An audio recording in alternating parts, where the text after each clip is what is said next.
Hello and welcome to this CSD video tutorial on generic items. In this tutorial we will show you what generic items are and how and when to use them. Generic items or free text symbols are symbols that are free from the equipment database and not attached to a part number. This means you have the freedom to choose all the specifics for the part without affecting the database. The disadvantage of this is that you can't trace it later on.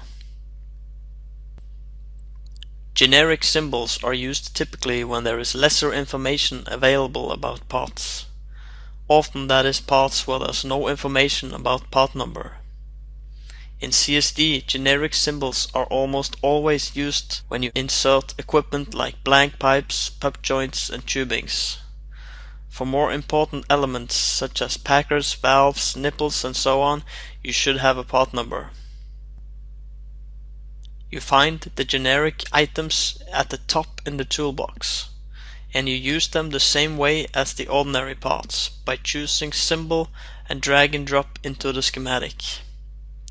But now, instead of getting a list of existing parts in the database to choose from, you get the item properties dialog ready to be filled out with the specifications.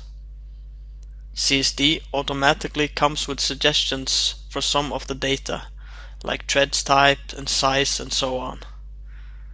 But this is all open for editing.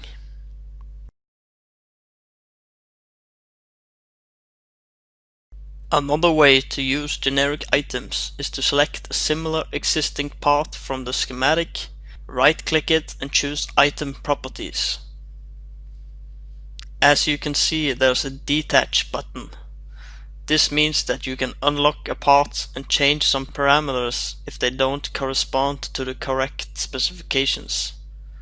These parameters, typically IDs, OD and length, can also be changed right in the schematic window. Just double-click on the parameter.